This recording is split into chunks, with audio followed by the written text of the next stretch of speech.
अस्सलामुअलैकुम वरहमतुल्लाहि वबरकातुहू। कैसे हैं जी आप सब लोग। जैसा कि आप सबको पता है कि ईदुल अज़हा जो है वो आने वाली है, तो आप सब ने भी अपने लिए कुर्बानी के जानवर भी ले लिए होंगे और ईद की भी खूब ज़ोरों शोर से तैयारियां जो हैं वो कर ली होंगी। बकरा ईद, बड़ी ईद, नमकीन ईद या फिर ईद कुर्बान, बहुत से नामों से पहचाने जाने वाले इस मजहबी त्यौहार ईदुल अज़हा का इंतज़ार सबको ही होता है, लेकिन ख़ास तौर पर खाने पीने के शौकीन अफराद को इस ईद का जो इंतज़ार है वो सारा साल ही रहता है। इस दिन कुर्बानी के सुरख गोश्त से, यानी जो रेड मीट है, उससे मुख्तलिफ़ किस्म की डिशेस तैयार की जाती हैं ख़ातिर तवाज़ो वगैरह करने के लिए।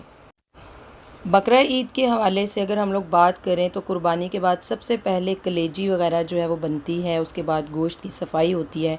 जैसे जैसे गोश्त आता है फिर उसके हिस्से बनाए जाते हैं, यानी कि निहारी का गोश्त अलग, पायों के लिए अलग, कबाबों का अलग, फिर इन हिस्सों की जो है वो सफाई की जाती है। ठीक है जी। तो बड़ी ईद पर सुबह नमाज की अदायगी के बाद जब जानवर वगैरह कुर्बान किए जाते हैं तो बहुत से घरानों में दोस्तों को, अज़ीज़ों को, पड़ोसियों के यहाँ गोश्त आने का इंतज़ार होता है। और उसके बाद एक प्लान होता है हर एक फ़ैमिली के अंदर कि मिल बैठकर रिवायती खाने जो हैं वो बनाए जाएंगे और खाए जाएंगे। तो इस ख़ास त्यौहार के मौके पर अपने प्लान के साथ साथ आप लोगों ने अपनी सेहत को बिल्कुल भी जो है वो नज़रअंदाज नहीं करना है। ठीक है, गोश्त वगैरह का इस्तेमाल आप लोग ज़रूर करें, लेकिन एतदाल के साथ इसको इस्तेमाल कीजिए। आप लोगों को जैसा कि पता है कि बकरा ईद पर ज़्यादा मिक़दार में गोश्त की डिशेस बनने की रवायत आम है और ज़ुबान के जायके से लेकर जिस्म को तंदुरुस्त और तवाना बनाने के लिए गोश्त खाने को मुफीद भी जाना जाता है। लेकिन फिर भी अमूमन जो है वो यही कहा जाता है कि एक अच्छी सेहत के लिए गोश्त का इस्तेमाल कम ही करना चाहिए। गोश्त के ज़्यादा खाने के नुकसानात क्या हो सकते हैं और सुर्ख गोश्त को एतदाल में खाने से हमें क्या क्या फ़ायदे मिल सकते हैं, इस वीडियो क्लिप के अंदर हम इसके ऊपर जो है वो बात करेंगे। गोश्त के अंदर प्रोटीन जो है वो सबसे ज़्यादा मिक़दार के अंदर पाई जाती है। यानी अगर हम 100 ग्राम गोश्त लेते हैं तो तकरीबन हमें 26 ग्राम प्रोटीन जो है वो इससे मिलता है। और इसके मुकाबले में अगर हम दालों का इस्तेमाल करें तो 100 ग्राम दाल से आपको सिर्फ 9 ग्राम जो है वो प्रोटीन मिलता है। इसके अलावा गोश्त में आयरन की मिक़दार है जिससे जिंक मिलता है। विटामिन D12 भी गोश्त में सबसे ज़्यादा पाया जाता है। मटन और बीफ खाने से ऐसे लोग जो कि एनीमिक होते हैं, जिनको ब्लड की कमी होती है, उनके लिए तो इसका इस्तेमाल इंतहाई मुफीद है। इसके अलावा ये आपके असाबी निज़ाम, असाबी कमज़ोरी और दिमागी कारकर्दगी को भी ये बेहतर बनाता है। तो ये तो थे जी इसके तमाम तर फ़वाइद।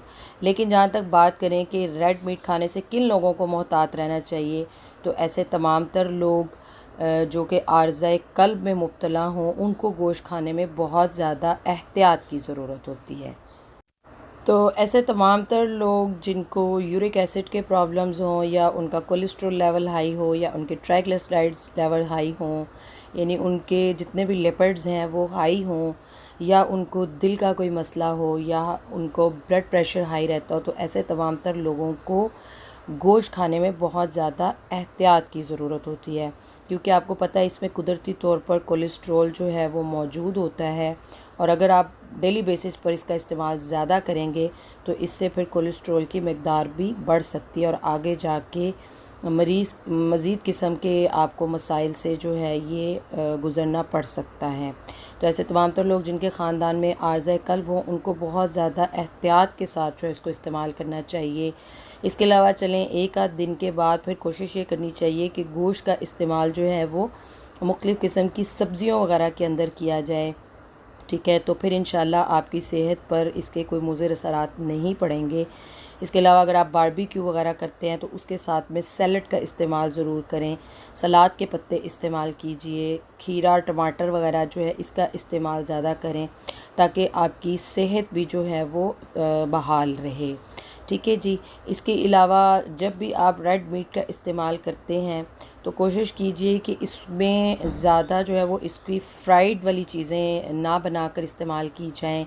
इसको ज़्यादा जो है वो फ्राई ना किया जाए, ज़्यादा स्पाइसेस का इस्तेमाल जो है वो ना किया जाए, क्योंकि ऐसा करने से इसकी चिकनाई में भी इजाफ़ा होगा और जो इसकी उज़लातियत है वो भी मज़ीद स्ट्रॉन्ग होती चली जाएगी। ठीक है जी। तो इसलिए इसके साथ साथ मैं आप लोगों को यहाँ पर हमेशा की तरह कुछ रेमेडीज़ जो है वो शेयर करना ज़रूर आप लोगों के साथ शेयर करूँगी। उसके अंदर ये है कि आप लोग दही का, रायते का इस्तेमाल, सैलड का इस्तेमाल ज़रूर कीजिए, पुदीने की चटनी का इस्तेमाल अपने खानों में ज़रूर कीजिए, लेमन का इस्तेमाल जो है वो ज़रूर कीजिए, पानी ज़्यादा से ज़्यादा ज़रूर इस्तेमाल करें। और एक हर्बल टी है जो आखिर में आप लोगों के साथ शेयर करने वाली हूँ। आप लोगों ने करना ये है कि तीनों टाइम के खाने के बाद एक एक कप इस हर्बल टी का इस्तेमाल कर लेना है, जिसके अंदर आप लोगों ने अदरक, पुदीना, सौंफ और ज़ीरा सफ़ेद, ये 4 चीज़ें हैं।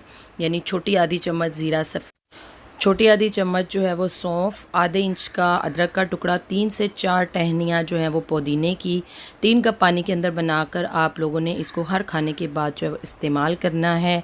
उम्मीद करती हूँ कि जैसे हम आपकी सेहत का ख़्याल करते हैं, आप भी हमारे चैनल का ख़्याल रखेंगे।